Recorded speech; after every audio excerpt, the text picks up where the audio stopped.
kuma 70s ikokoko pakatanga kuita movement yekuda kuridza zvemunomo and ndo time yanga yakupisa Onde Chimurenga. So I think it was a nationalistic idea yanga yapinda muvanhu yekuti vakuda kuitawo zvavo. Ndizvozvo. Saka ndo pakatanga kugadzirwa music iri very Zimbabwean. Because Sungura iseduka. Sungura yakabva kuKenya vanotoita benga music.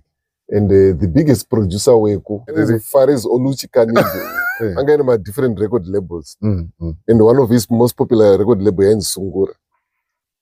Sungura zvinoreva kuti tsuru. Saka Sungura is not like Shona way. It's not Iswahili zvinoreva kuti tsuru. Still remember kuti marecords painyorwa zita rerecord label, papanyorwa zita raartist, papanyorwa zita raproducer. Saka since Oluchi Kanindo aiproducer maartist akawanda, masongs obva aingo yakangonzi Kanindo produced by Kanindo. Vanhu vafunga kuti music yainonzi Kanindo.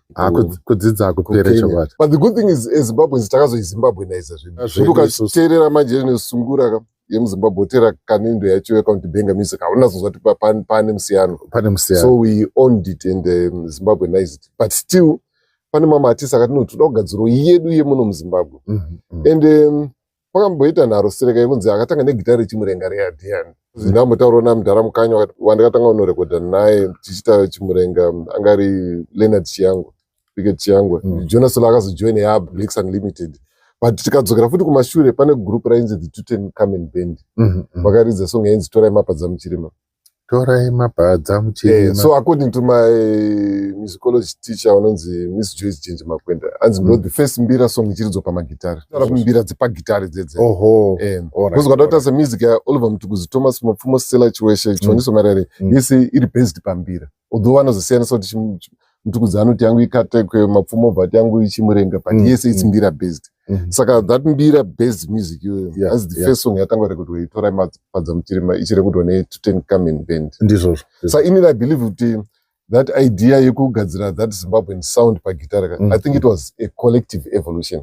I don't think it's something chatingati munhu one ndiye akacreate. Because manzwira andakaita pandakataura naVaThomas Mapfumo vanotaura kuti ivo vairidza nePied Pipers pamushandira pamwe.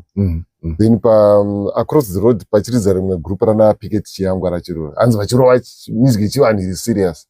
Saka vanoapproacha pavanorekodha navo. So means vana Picket Chiangwa vanga vachitoiridza nakudhara music iyoyo. So I think that movement there was a collective evolution. Well, it's monosophical.